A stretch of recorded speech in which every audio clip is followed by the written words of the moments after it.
last night it seems Christian Porter and Sally McManus came to some kind of agreement on the IR changes. Do you know what the compromise is? Well, look, I mean, there was very constructive engagement between the government through Christian Porter and the ACTU, Sally McManus, and the agreement was broadly around drafting principles. The drafting of the IR-related changes will be finalised this morning. I mean, this is really all about making sure that employers of businesses in distress who want to access this $1,500 payment so they can keep paying the employees can do so while complying with our laws, who can do so while complying with our industrial relations laws. And so there is a need to build in some temporary flexibility as we go through this period to ensure that the money can actually reach the people that we want to support to the other side. I mean, in the end, we want as many businesses and as many working Australians to get safely to the other side as possible, and the JobKeeper package is a key part of this, and these IR changes are necessary to make it effective. Yeah, the speed in which they are necessary is one of the key components. So will you be able to maintain that? And as I understand it, there will be a provision for the Fair Work Commission to have the power to review. Is that about right?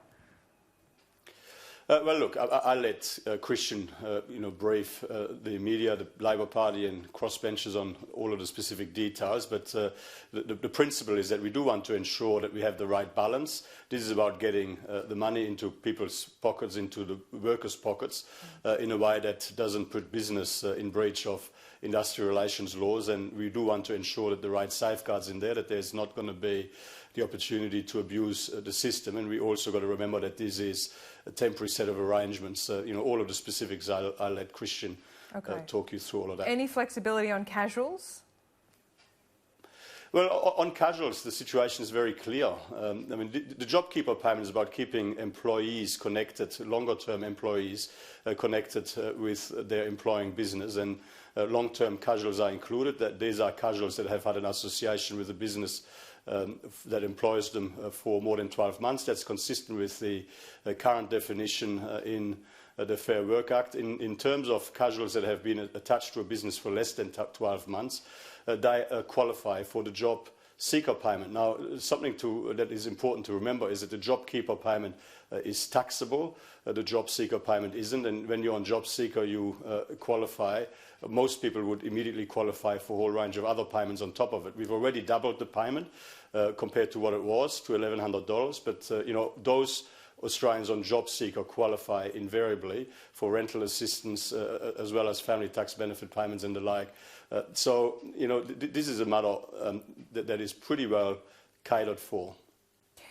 An interesting alliance with Sally McManus and Christian Porter being able to just get things done in recent days. Is it the case that the government and perhaps Christian Porter more particularly has preferred to actually negotiate with the ACTU than Labor? Well, look, I mean, this is a moment of, where the nation has got to come together. We're all in this together. We're facing a very serious challenge, a very serious health threat with very serious economic implications. And the economic mission is to save and protect as many businesses as possible and to save and protect as many jobs as possible. And so in those circumstances, it's great to see that the nation is coming together, that government and the ACTU are able to work constructively. And you know what? I believe that the Labor Party, as they did when we last met, will end up supporting what is clearly an important piece of legislation in the national interest. Can we talk about tenants and landlords for a moment? This has been a bit of a sticking point, not because leaders can't agree, but the industry doesn't seem to be able to agree. Why is it so difficult, do you think, to get industry agreement here in a code of conduct? Well, look, I mean, you've got to remember there are a whole range of competing interests. I mean, depending on whether you're the landlord or the tenant, your interests are not obviously necessarily aligned. I mean, we would say they should be in this context, and that there should be scope for landlords and tenants to work through these issues with each other constructively, given the circumstances. But that's not necessarily. That's sometimes easier said than done.